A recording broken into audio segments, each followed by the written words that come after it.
Hello everybody, hope you're doing well and thanks for joining us for another video. At the time of me recording this, we're now less than 2 weeks away from myself and several others travelling to Antarctica for the final experiment. In fact, at the time that this video goes live on December the 11th, I'll already be in Punta Arenas, Chile. I flew out from the UK on Monday evening, I arrived in Punta Arenas Tuesday evening, and assuming all goes well with the weather, we'll be flying to Antarctica sometime on Saturday the 14th. Now, most people watching will probably already be familiar with TFE, but if you're not, I'll leave a link to some of the previous videos that I've done about it below. In short, we're going to Antarctica to see and document if there is a 24-hour sun or not, because the globe predicts there will be, and Flat Earth predicts there won't. Or at least, that's what they've been predicting for the past several years, but remarkably, since this trip was announced, most of the people who've previously predicted that have now backtracked to claim that there might well be a 24-hour sun. Even though none of them can show how on any flat surface the sun could possibly circle 360 degrees around somebody in Antarctica, the same as it does 6 months apart in the Arctic, whilst remaining the same angular size throughout the loop and still being visible to people thousands of miles away. Instead, now they argue that what the sun does is irrelevant. Unless, of course, the sun then does something that the globe doesn't predict, in which case then they'll decide it's very relevant. I must have missed that part of the scientific method in school. Anyway, that's the aim that we're going with. And as I mentioned in my last update, I would do a video covering the gear that I'm taking and why, as well as addressing people's questions that they'd put forward in the comments section. So this is that video. Firstly, I'll cover the general gear that every one of us will be taking, the clothing, etc. Then I'll cover the camera gear that I'll specifically be taking, and then why I've chosen that gear and what I'm aiming to achieve with it, as well as answering any other questions that I saw from people. So, first up, clothing.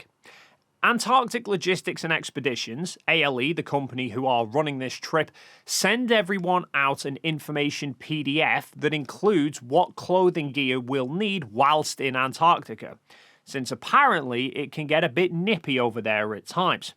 So, first up is a base layer, which is base layer top, trousers, liner socks, and liner gloves. Then what they call the mid layer, which is like a thicker base layer material, tops, bottoms, and thick socks. A fleece top layer for additional warmth. Now, a key aspect of these layers seems to be breathability. Trapping heat in is one thing, but if you then get too hot, you sweat. But if that moisture can't escape away from your body, then it can actually drop your body temperature too much and become dangerous. So they all need to be materials that will allow moisture to escape. After that, we have the windproof layer, which is windproof coat, trousers, thick windproof gloves, as well as oversized polar mittens on top if needed. Then there's the polar exploration layer, which is a heavy-duty coat, trousers, and snow boots that are rated down to something like minus 70 degrees C. Now, that polar layer, as well as the sleeping bag, is all stuff that we'll be renting directly from ALE. So they'll bring all that out for us, but everything else we've had to acquire and take with us beforehand. Along with those layers, they also stipulate heavy-duty walking boots or snowshoes, a wool hat, neck warmer, balaclavas, ski goggles, and wraparound sunglasses. Now, they say eye protection needs to be worn outside at all times, hence the wraparound sunglasses, because those will typically be for when the weather is good, i.e. it's very bright outside, so the glasses need to fully envelop our eyes to avoid any potential snow blindness. The ski goggles will be more likely for if the weather starts to turn harsher. So coupled then with the balaclava, it will keep our skin completely covered from the wind. Speaking of the skin and eyes, we must also then take high-factor sun cream, lip balm, and full wraparound sleep mask for sleeping. Because we'll be intense, so it'll be very bright inside when the sun's out, and so they ask for eye masks that completely shield your eyes in order to make it easier to get to sleep. It's almost as though they're preparing us for a 24-hour sun. Then we need at least 2 wide-mouth water bottles. It seems dehydration is quite an apparent risk over there. So I have a 32-ounce bottle, which is 1 litre, that's for drinking water, along with an insulated pouch to stop the water from freezing. Then we also need to take either another 2 32-ounce bottles or a single 48-ounce bottle in order to deal with the results of drinking said water. Because whilst the camp has toilet facilities, they're in a porter cabin, which is a walk away from the tent, and the weather might be bad. So rather than getting up and out of bed and having to don a load of layers to walk across the camp,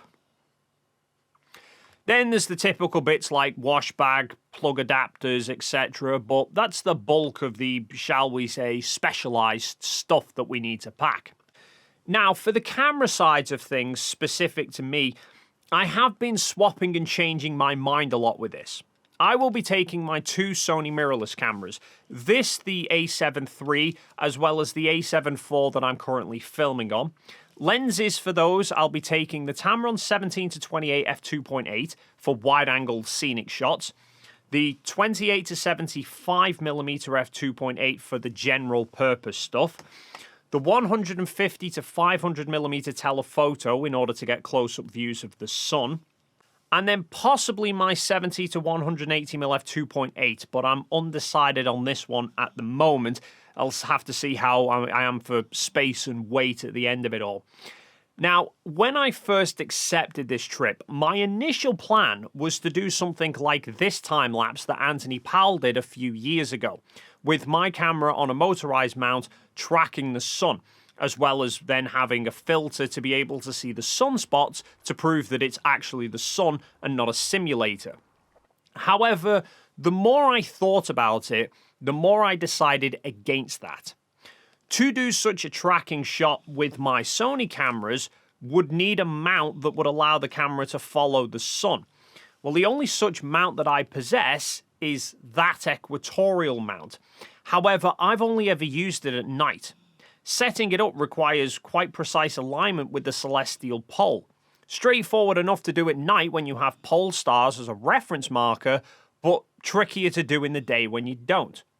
Now, with a wide-angle lens, I could probably get a close enough alignment to track the sun just by roughly angling the mount approximately to match my latitude and then using a compass to point it sort of straight north here in the UK. But when we get so close to the poles, the magnetic declination could cause havoc with trying to aim it perfectly south. And that's sort of probably doable for a wide-angle shot, but I wanted to specifically be able to get close-up views of the sun with a solar filter to be able to see the sunspots. Well, that will need a telephoto lens, which then makes my margin of error for getting a good alignment much smaller. So I was already skeptical about whether I could get the mount aligned accurately enough to track the sun like that sufficiently. And if I got there and then realized that I couldn't do it and I had no way of getting a full circling sun shot, I was going to be pissed. Then the other big factor I had to consider was power. Typically, the larger the sensor is on a camera, the more power it requires to run. Plus, the EQ mount then requires power as well, and I've never tested how long that thing can run for. Plus, at colder temperatures, battery lives drop significantly. Plus, at the time, I was planning all of this knowing that while the camp had a charging station in the main tent, that was having to be shared by everybody. So I was kind of planning worst case scenario, I wouldn't have any guaranteed access to power from the camp itself.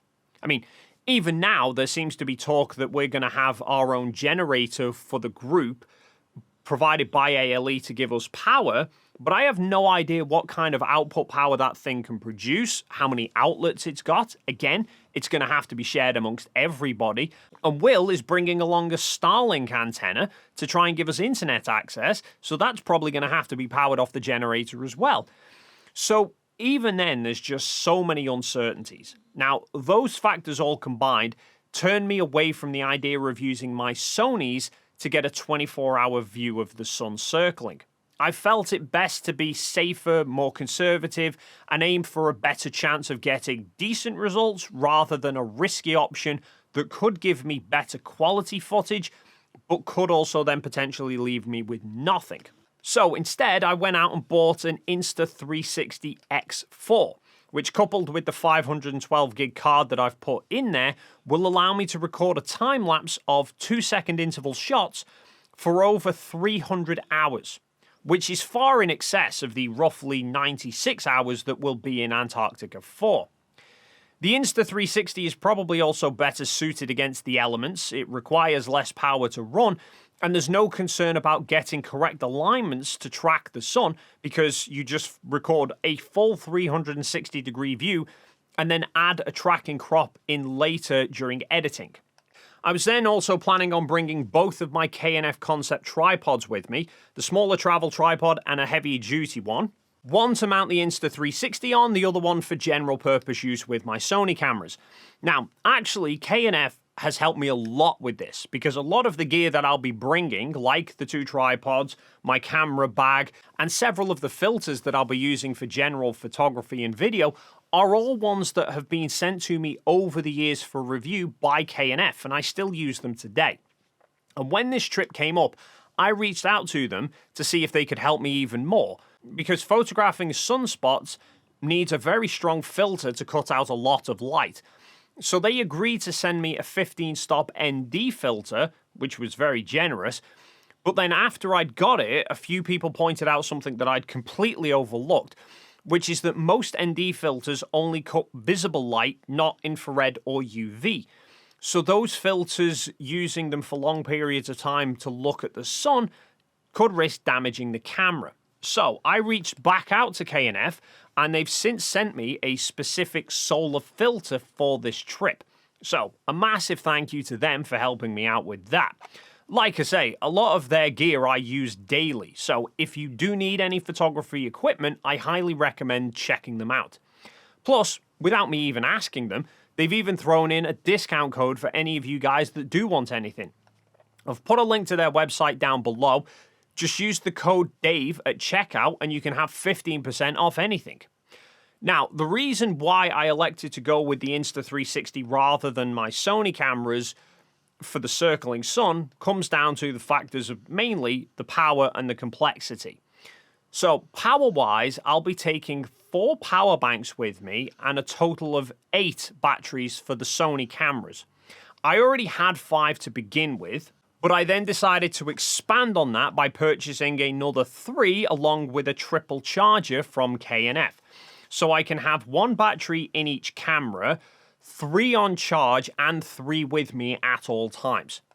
Then add to that, I also purchased this 110 watt folding solar panel. I even had to buy a larger suitcase to fit the damn thing in, so I'm hoping it's worth it. My thinking for this being that the 360 camera alone is not going to be able to record for that long. Ideally, it would be great if the solar panel alone could keep it fully charged and running, but that's an unknown at the moment, especially since we then might have cloud cover come in, which will drop the output from the solar panel. So I'm planning on having a power bank hooked up between them. So the panel keeps the power bank charged, the power bank keeps the camera charged. If the clouds roll in and the power from the solar panel drops, the power bank can hopefully sustain the camera long enough for the weather to clear. And if not, I can hot swap the power banks over and put the depleted one on charge somewhere else. So, the 360 camera ideally will be recording a time lapse for multiple days to prove that the sun doesn't just loop around us once, but that it goes around multiple days consecutively. Alongside that, I'll be bringing my Sony cameras for general photography and video footage to document our time there, as well as using the telephoto lens and the solar filter to get regular photos of the sunspots and to see if there is any change in the angular size of the sun throughout the day. However, whilst that was my overall plan for the past few months, I have actually had a last-minute change of heart. And by last minute, I mean very last minute, as in literally a few days ago, less than 7 days before we're heading out to Chile. Because the more I dwelled on the whole EQ mount idea, the more I realized this is a once-in-a-lifetime trip, and I will probably regret not at least taking it and trying it. So I've got the 360 camera for getting a 24-hour view of the sun safe. So I'm also going to throw in the EQ mount and a third tripod to try and get a tracked shot of the sun using the telephoto lens with the solar filter. Because the more I thought about it, the more I realized that this is a great opportunity for another test. What the orientation of the sunspots do throughout the day. Because on the globe, say from here in the UK, if you follow the sun throughout the day from east to west, as it passes overhead, you essentially end up rolling the camera relative to the sun, which then makes the orientation of the sunspots change.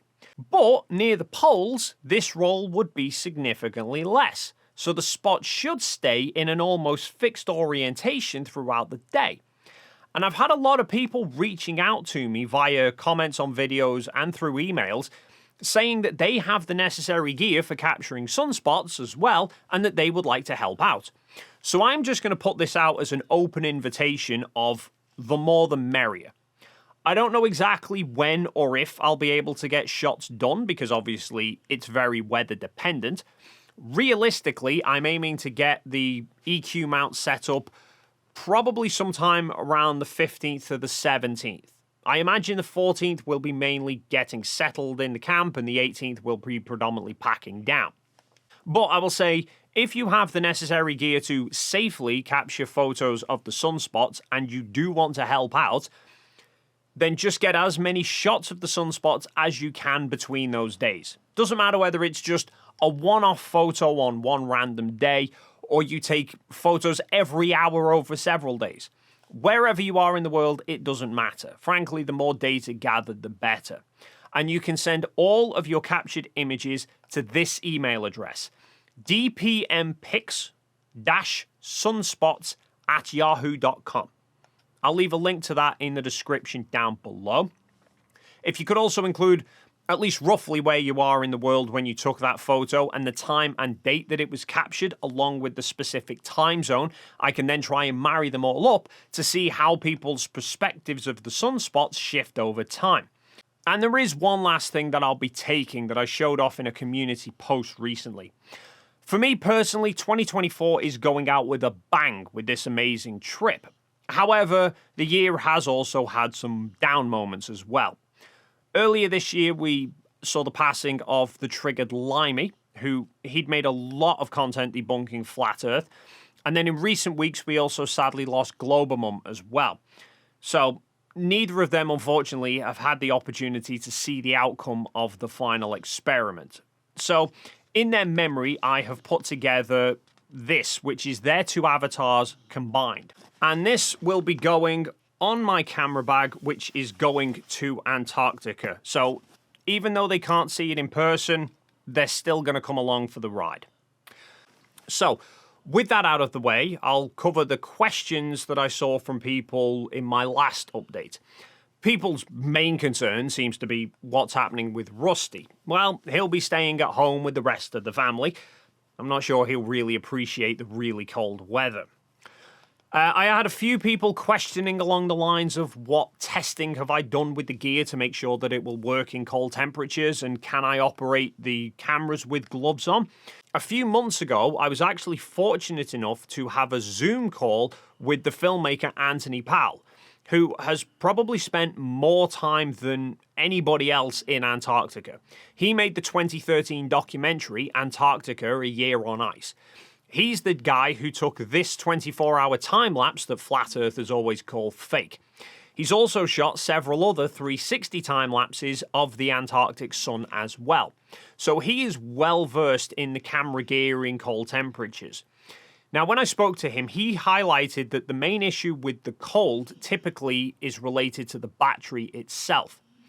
The voltage of a battery drops with temperature, and if the voltage drops too low, then it might not be able to put out enough voltage to power the device up. So he recommended the easiest test was to just put my batteries in a freezer for 30 minutes or more, then take them out and put them straight into the camera and see if the camera powers up, which I did with all of my Sony batteries, and they worked fine. He's also used older generation Insta360s in Antarctica before with no problems, so I don't foresee any issues taking the X4 there either.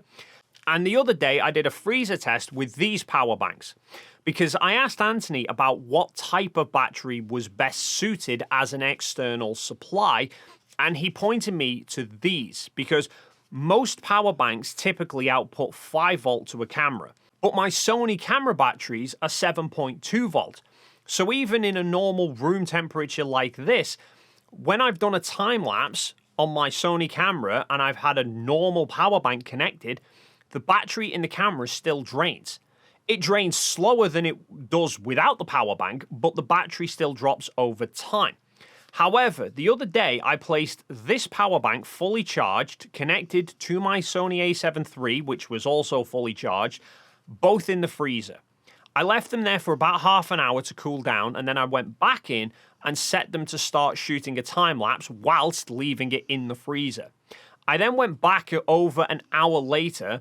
The camera was still capturing images, the power bank was still showing 4 bars of life, and the Sony battery was still showing 100%. So the power bank is able to output more than the camera is using, and I have 2 of these. So I'm hoping with some clear weather, my larger 22,000 milliamp hour bank, along with the solar panel, can hopefully keep the Insta360 running. And then these 2 banks, along with the panel, can keep my Sony and the EQ mount running for a day to do a full circling time lapse. And a few people have also pointed out as well, I will be trying to keep the batteries warm when they're not in use by carrying them in underlayers so that they get some residual body heat so that they're not exposed to the freezing cold temperatures. Gloves wise, I should be fine. Now, I've tried layering all my gloves up right up to the thick windproof ones, and I found I could still operate all the buttons and dials on the Sony cameras okay. And whilst the Insta360 is mostly touchscreen operated, my glove layers below the windproof seem to work okay with touchscreens, and it really is just a case of quickly set the thing up once and then leave it. But just to be safe, I'm also going to be throwing in a few stylus pens into the camera bag so that I can use the touch functions without needing to remove my gloves. Now, a couple of people recommended lens heaters, or dew heaters as they're also known. However, I'm not actually taking any, but I'll explain why. Typically, it's advised for the likes of astro shooters to use such heaters because when you go out on cold, clear nights, the glass elements of your lens or scope will cool down and can fog up from moisture in the air. And the heaters try and help prevent that. They're basically like straps that wrap around your lens. You plug them into a USB supply, and they provide some heat into the lens to try and keep the glass warm enough to stop them fogging up. However, from what I've seen, that doesn't actually seem to be an issue in Antarctica. It seems because of the very high elevation, plus the fact that we'll be several hundred miles from any bodies of water, the humidity there is incredibly low, so fogging doesn't really seem to occur. I kind of asked Anthony a similarly related question, because I'd heard some mention of people suggesting don't use zoom lenses, use fixed focal length prime lenses, because as you zoom a lens out, it expands so it would suck air into the barrel, and that could cause ice crystals to form inside the lens. But when I mentioned that to Anthony, he seemed utterly bewildered. He's seemingly used a lot of zoom lenses out in Antarctica with no issues, and he actually specifically mentioned the very low humidity.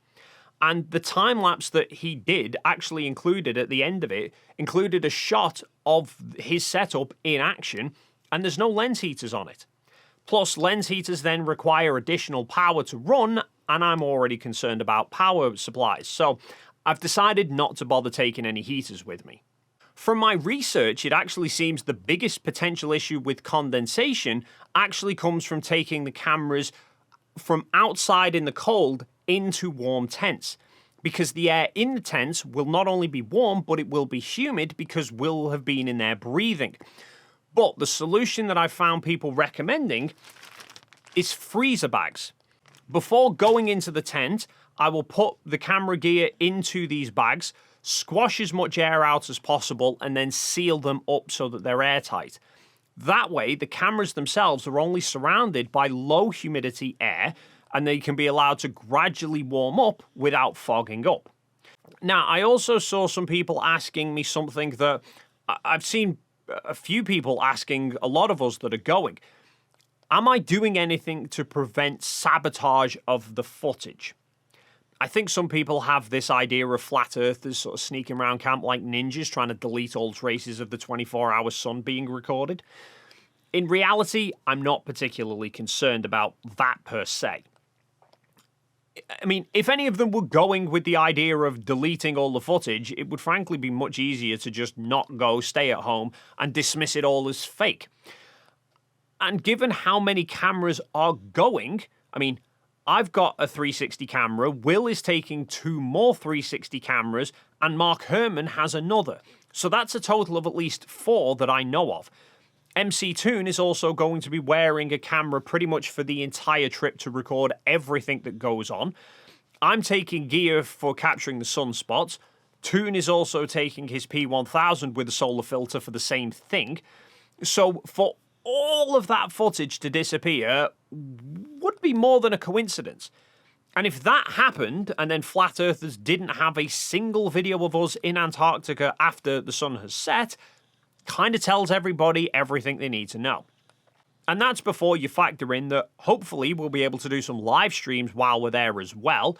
And then add to that, Jaren is also talking about taking gear to capture the sun for multiple days and also wearing a body camera like Toon. And Lizbeth has even mentioned that she's taking gear to try and capture, I think she's getting detailed shots of the sunspots as well. So realistically, I don't see them trying to sabotage anything. However, I am still obviously mindful of backups just in case other problems arise. Now, out of curiosity, I did test my Insta360 the other day. I set it recording a time lapse and then I powered the camera down mid-record by holding down the power button. I then did it again, but whilst mid-recording, I pulled the battery straight out the camera. Both times, when the camera restarted, the time-lapse footage up to that point was still saved on the camera. Both of my Sony cameras actually have dual memory card slots, so they can record everything simultaneously to 2 memory cards. Along with that, I'm taking my laptop, and I believe MC Toon is bringing a couple of spare SSDs for me to use as backups. So my plan is, record everything to 2 cards. If one card fails, I still have the other as a backup. Then with every pair of cards that come out of the camera, I copy everything from one of the cards onto the laptop and onto an external drive. So I have multiple backups. I can then have one of the cards stored away and not used again, whilst the other one can go back into the loop, formatted if necessary, should I reach a point where I run out of cards. Some people have been asking if I'll be vlogging while I'm out there. I am intending on getting some kind of footage like that. So I'll be getting the time lapses, I'll be aiming to get some nice photos of our time whilst we're there, and generally document what goes on. So maybe some vlog type footage too to show our journey in future videos. But we'll have to see how things pan out. A couple of people actually commented about my change in weight. Some people seemingly even concerned about a sudden weight loss being a sign of potential illness. Which is kind of flattering because I'm not ill. My diet and fitness has been pretty poor over the past few years. So back in the summer, I made the decision that I was going to do something about it. Because A, it was long overdue anyway. B, going to one of the most hostile environments in the world seemed like a good incentive to do it. Then I saw a couple of people asking about the cost of the trip. Well, the basic cost with ALE, i.e. the ticket to get flown from Punta Arenas to the camp at Union Glacier, the food, the accommodation, the staff there for 4 days, plus they're providing us with a scenic flight of the area and then flying us back to Punta Arenas, is something like $31,500 each. Now, they don't have regular flights in and out of Union Glacier. We arrive on the flight on the 14th. The next plane that arrives there will be the one on the 18th that is taking us back to Chile.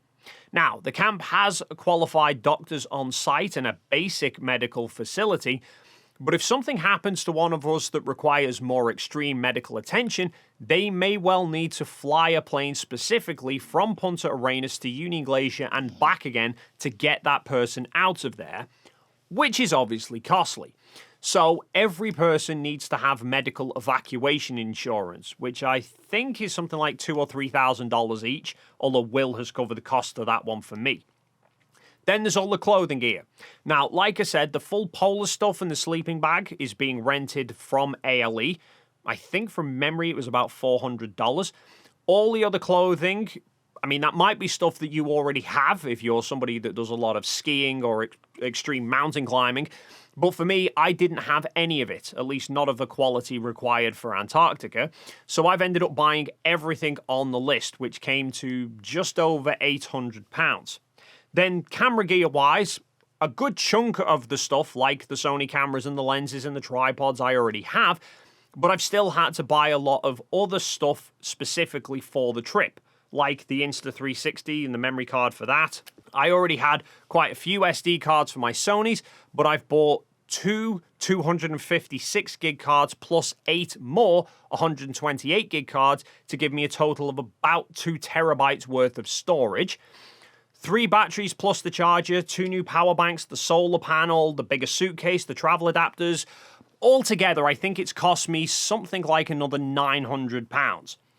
Then, obviously, you have a few days in Punta Arenas either side of your time in Antarctica. So there's the food and the accommodation for those days. And, of course, we'll need to get there from wherever we are in the world to Punta Arenas in the first place, and then back home again afterwards, which the multiple flights to get there from the UK and back again came to something like $2,500 basic. Plus, I need to then pay about £150 for the airport parking. And as I mentioned in the previous video, Will has organised and paid for the flights for me, but they're in economy. Now, that gives me 1 suitcase and 1 backpack, and the longest stretch of flying for me is over 14 hours straight, which I didn't particularly fancy in economy. So I paid about another £500 out of my own pocket to upgrade to premium, because not only does that give me a larger seat and more leg room for more comfort on the flight, but it also increases my luggage allowance to 2 suitcases, 1 backpack, and a laptop bag. Because, as you can see, I've got a lot of stuff to take. So it is by no means a cheap trip. That's why relatively few people get the opportunity to visit Antarctica, and why I feel especially privileged to have the opportunity, especially since Will is paying for the bulk of the costs to get me there. Although it's still giving my bank account a pretty noticeable hit, but you only live once. But I think that covers everything. Hopefully we'll be able to get some live streams running while we're out there. If not, obviously the footage that we get will make its way online eventually once we're back. Exactly when, at least for mine, I don't know. I may get any time-lapse videos up pretty quickly, however the more in-depth videos will take some time to put together, but I'm probably not going to even start those until the far side of Christmas, because my first priority when I get home is to spend a few days with my family. So, if I don't see you guys beforehand, I hope everybody has a great Christmas, and I'll probably see you all again in 2025. But as always, feel free to leave your thoughts in the comments down below. If you're interested in seeing those results and you haven't already, then please consider subscribing to the channel, and hopefully we'll see you in the next video.